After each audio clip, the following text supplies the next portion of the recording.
Sual verilir ki Ramazanda təkcə Quranı oxusaq olarmı? Tərcüməsiz.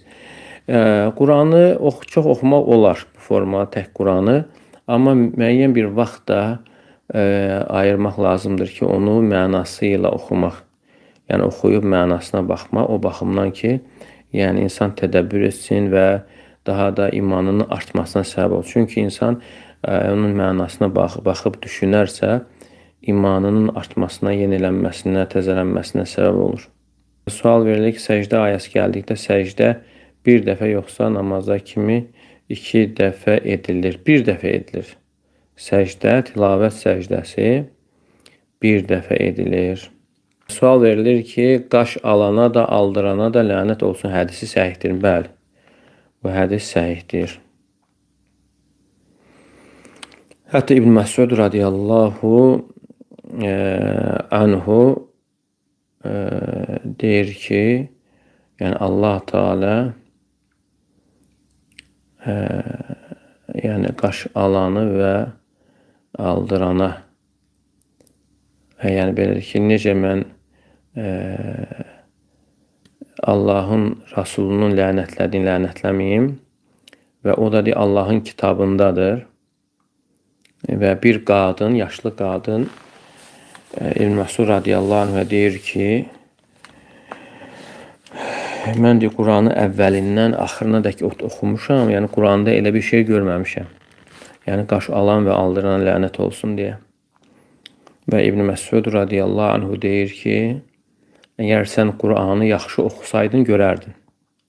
Çünki Allah Teala Həşr surəsi 7-ci ayədə buyurur ki, وَمَا آتَاكُمُ الرَّسُولُ فَخُذُوهُ وَمَا نَهَاكُمْ عَنْهُ فَانْتَهُوا.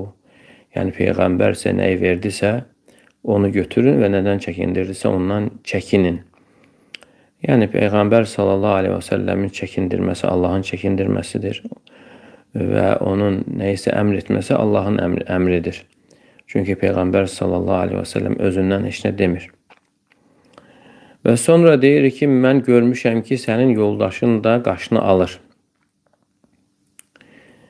Deyir ki, yaxud da eşitmişəm ki, yoldaşın da qaşını alır, get bax. Gedir, baxır, görür ki, yox, o qaşını almır. Və deyir ki, əgər o qaşını alsaydı, bu tavan altında mənimlə yaşaya bilməzdi, deyir. Yəni onlar, yəni Peyğəmbər sallallahu aleyhi və səlləmin yəni əmri olan yerdə və belə təhlükəli qadağalar olan yerdə yəni sərt idilər. Sual verilir ki, biz təravih namazını məsciddə qılırıq 11 rükət, bundan sonra evdə gecə namazı qılmaq olarmı? Yəni gecə qalxanda 2-2 insan qıla bilir. 2-2 qılmaq olur inşallah. Sual verilir ki, paltar nəcasətlidirsə və namazın vaxtı çıxırsa, yəni bu halda namaz necə qılınır? Yəni baxır nəcasət hardadır. Əgər elə bir paltardırsa, elə bir yerdədir ki, o paltar çıxardanda namaz qılmaq olursa, insan o paltarı çıxardır. Yəni üst hissədədirsə, yəni çıxarda bilər, çıxardır və sonra namazını qılır. Və yaxud paltarı çıxartdığı zaman, yəni başqa paltar yox və həmçinin ayıb yeri açılacaq və o formada namaz qılması mümkün deyilsə, yəni o formada qıla bilir. O formada artıq qılır namazı. Sual verilir ki, sahurun son vaxtı hal-hazırda məscidlərdə sübh namazının azanına kimi bitirilməlidirmi? Müslüm Pro vaxtında 15 dəqiqə sonra sübh azanı oxunur. Yəni məscidlərdə verilən əzan vaxtına qədər yemək yemək olar. Yəni məscidlərdə verilən vaxt, yəni əzan, yəni sübh əzanı düzgündür. Sual verilir ki, namazda əvvəlcə dizi qoymaq lazımdır, yoxsa əlləri? Yəni bu barədə geniş ixtilaf var. Yəni hansı da olsa inşallah bir problem yoxdur. Amma daha yaxın olan, doğrusunu Allah bilir, əllə getmək daha yaxındır. Sual verilir ki, sehirbaz, cadügər insanların iradə və düşüncəsinə təsir edə bilirmi? Yaxud 2 nəfər evliliyinə səbəb ola bilərmi? Və sehrin növlərindən var. Atf və sarf sehrin növləri var. Boşandırmaq üçün olan sehir var, birləşdirmək üçün olan sehir var. Yəni sehrin təsirləri böyükdür. Ona görə Allah Teala bizə qorunmaq üçün kifayət qədər silahlar verib. O silahlardan istifadə etmək lazımdır. Səhər axşam zikirlərini etmək, dualar çoxaltmaq, ibadətdə güclü olmaq lazımdır ki, o sehirlər təsir etməsin. Sual verilir ki, imam səhvən 5-ci rükətə qalxarsa arxadakılar qalxmalımı? Biz Subhanallah dedik, imam oturmalıdır, yoxsa 5 rükət qılıb səhv səcdə etməlidir. Subhanallah xatırlatmaq lazımdır və imam geri oturmalıdır. Yəni bunun özündə ixtilaf var. Yəni arxadakılar bəziləri deyir ki, qalxmamalıdır. Əgər sən yəqinsənsə, qalxmırsan. Əgər Subhanallah deyəndən sonra imam davam edərsə, ola bilər, yəni bildiyi bir şey var, onda arxadakılar tabi olur. Ramazanda hər gün, hər səcdədə edə biləcəyimiz duanı bizə öyrət.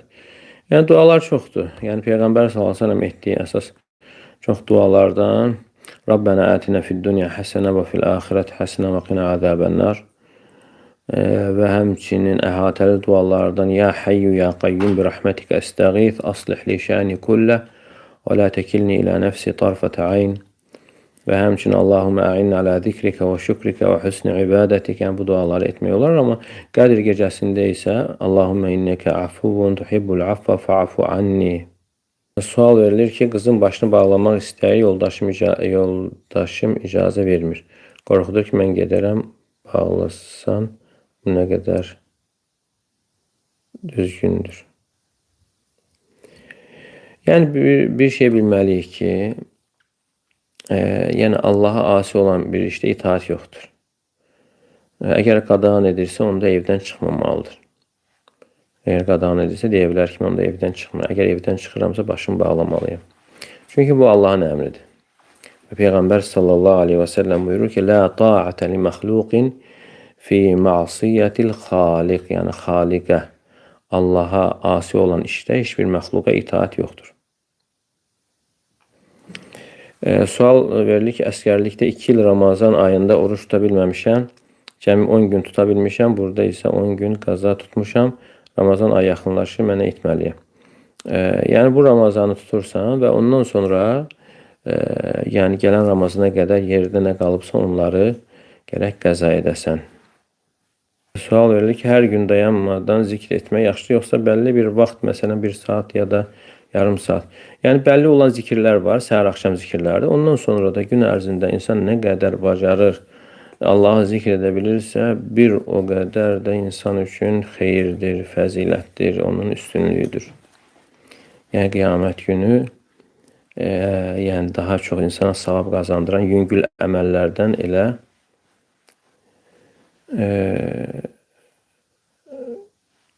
zikirdir. Yəni asan və savabı böyük olan əməldir. Sual verilir ki, bir insan bina evində qalırsa, su və torpaq yoxdursa, necə dəstəmaz ala bilər? Yəni su gəlmirsə, evə gəlmirsə, dükanda var. 1 litr su insan alır. Hətta alimlər buyurur ki, yəni vacib bir əməlin həyata keçməsi üçün olan bir işdə artıq vacib olur. Məsələn, dəstəmaz vacibdir. Məsələn, su yoxdur, pulla satılır. Onu, əgər insan pulu varsa, alması da vacibdir. Məsələn, misvak, diş fırçası deyək, müstəhəbdir. Məsələn, onu almaq da müstəhəbdir. Amma dəstəmaz suyunu almaq isə, dəstəmaz almaq üçün, ibadətini yerinə yetirmək üçün bu artıq vacib olur. Sünnə namazlarında təkbiri səsli deməliyik, xeyr. Təkbir bütün namazlarda səssiz deyilir. Fərzdə də, sünnədə də. Namazı qəzaya saxlamaq olar mı? Xeyr, olmaz. Namazı qəzaya saxlamaq olmaz. Böyük günahlardandır.